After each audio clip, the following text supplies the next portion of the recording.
Aposentadoria por tempo de contribuição antes da reforma.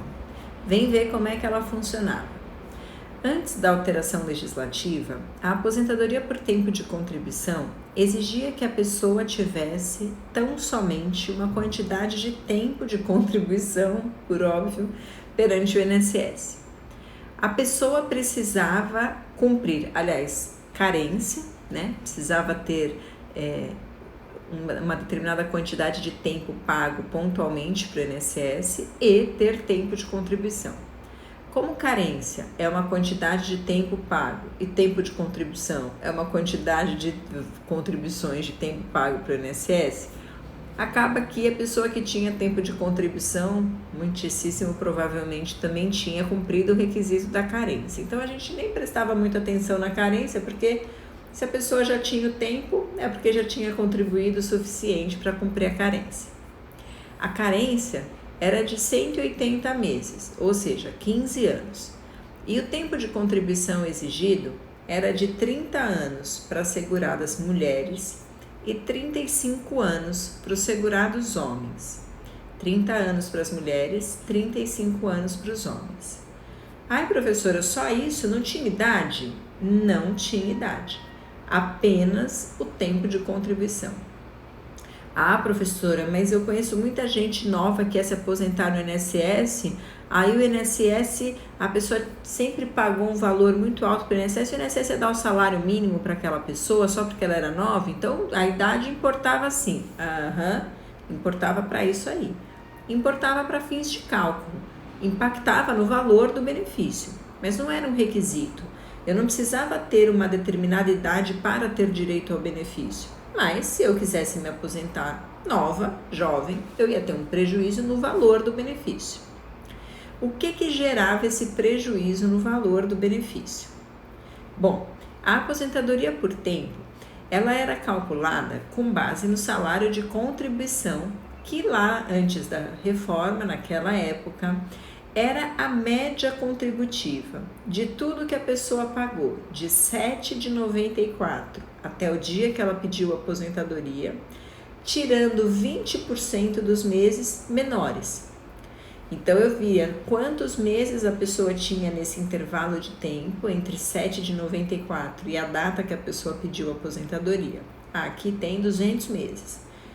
20% desses 200 meses eu jogava fora. Quais 20%? Os 20% menores, as contribuições mais baixinhas. Dos 200 que eu tinha no período, menos 20%, 20% de 240 meses, então eu escolhia os 40 pequenos e jogava fora. Fazia a média com os meses que sobrou. Somava tudo, sobraram 160 meses nesse exemplo, então eu somava 160 contribuições e dividia por 160. Para achar a média contributiva.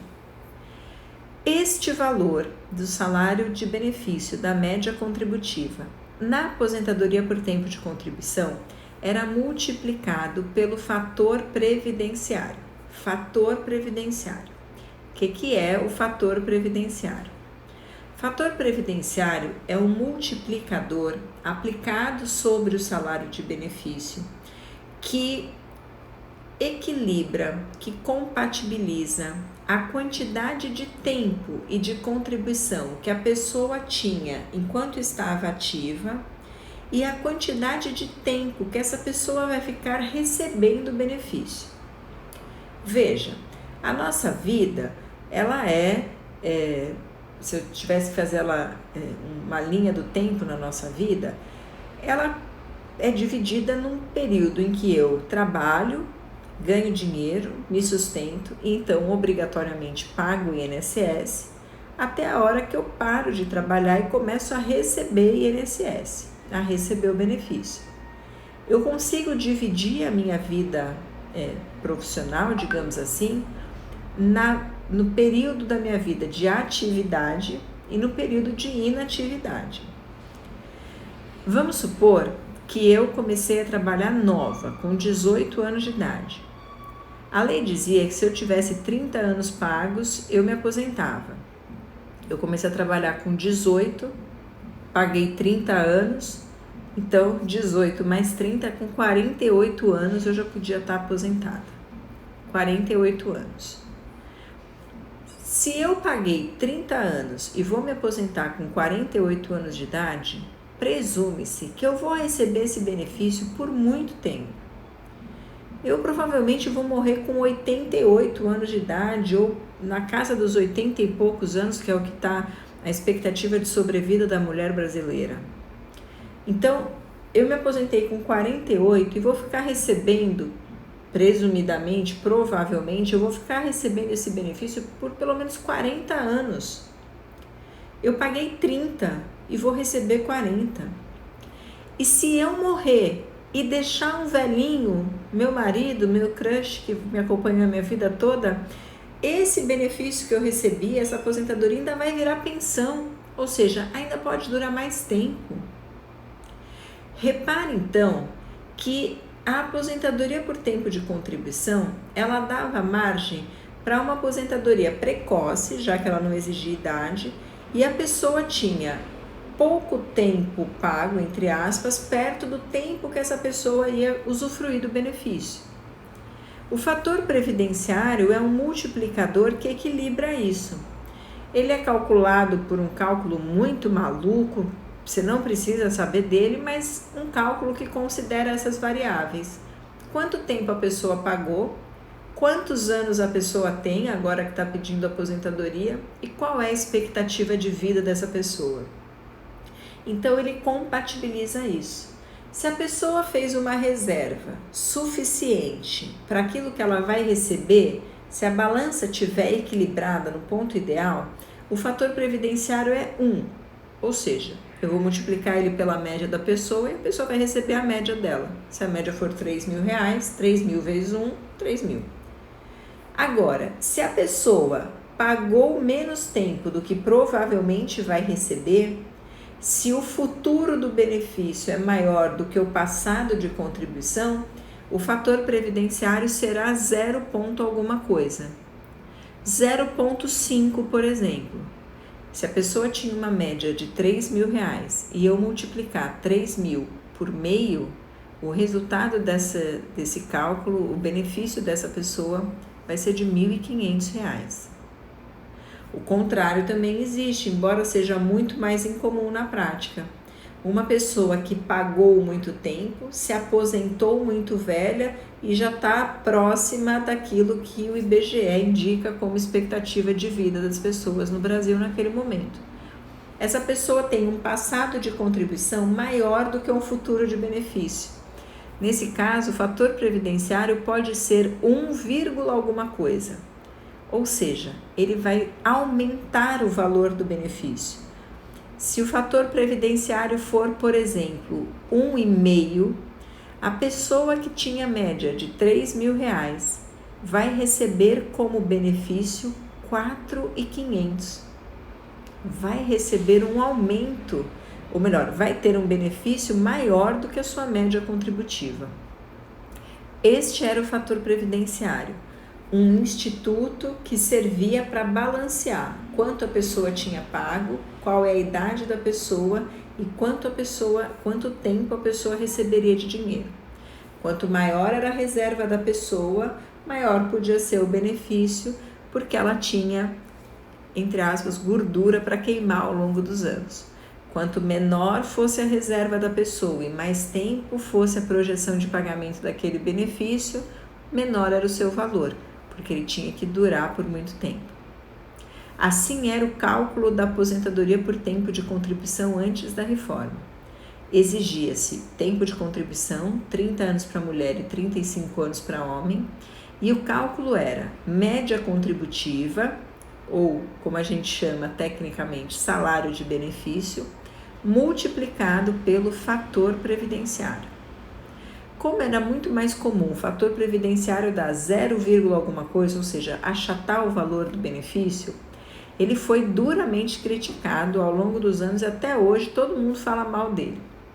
Por causa disso, ainda antes da reforma, houve a criação de uma forma de cálculo, de uma nova aposentadoria por tempo de contribuição, em que a gente, cumprindo determinados requisitos, podia se aposentar sem o fator previdenciário, ou seja, recebendo a média contributiva sem multiplicar ela por nada. O nome dessa aposentadoria ou dessa espécie de aposentadoria por tempo de contribuição era aposentadoria por pontos. E ela exigia que a pessoa tivesse uma quantidade de pontos somando a idade quando se aposentou e o tempo de contribuição quando se aposentou. Então, se a pessoa se aposentou um pouco nova, mas tinha muito tempo de contribuição, a soma desses dois, se a pessoa tivesse, se a pessoa tivesse então uma quantidade de idade e uma quantidade de tempo de contribuição que somadas, uma quantidade de anos de idade, anos de contribuição que somados chegassem a um determinado valor, ela podia se aposentar sem a aplicação do fator previdenciário. Essa aposentadoria por pontos, como a gente fala, era uma aposentadoria por tempo de contribuição com este cálculo diferenciado. Na época da reforma, era preciso que as mulheres, somando tempo de contribuição e idade, tivessem 86 anos ou 86 pontos. Então eu pegava a idade que aquela mulher tinha e o tempo de contribuição que ela tinha. Se somados batessem nos 86 anos, essa mulher poderia se aposentar sem aplicação do fator previdenciário. Para os homens, na data da reforma 2019, a quantidade de pontos exigida era 96, ou seja, eu ia pegar a idade daquele homem e ia pegar o tempo de contribuição dele e ia somar. Se batesse 96 ou mais pontos, ele tinha direito de se aposentar sem aplicação do fator previdenciário. Chegar nos pontos é um pouco difícil porque demanda uma quantidade grande ou de tempo de contribuição ou de idade, ou pelo menos uma quantidade relativamente alta dos dois, mas era possível em muitos casos. Pessoas então trabalhavam um pouquinho mais para completar os pontos e receber uma aposentadoria integral, ou então esperavam um pouquinho para que ficassem mais velhas e recebessem esse benefício no seu valor integral, no valor da média contributiva. A aposentadoria por pontos, como eu disse, não era uma nova aposentadoria. A aposentadoria por pontos era aposentadoria por tempo de contribuição, mas com uma modalidade de cálculo um pouco diferente, na qual eu calculava a média contributiva da pessoa, mas não aplicava um fator previdenciário sobre ela. Bom, a aposentadoria por tempo de contribuição antes da reforma, com essa questão dos pontos, a gente acaba por aqui. Eu espero que você tenha entendido, mas se tiver qualquer dúvida já sabe onde me encontrar. É só me procurar. Até lá, um beijo, tchau.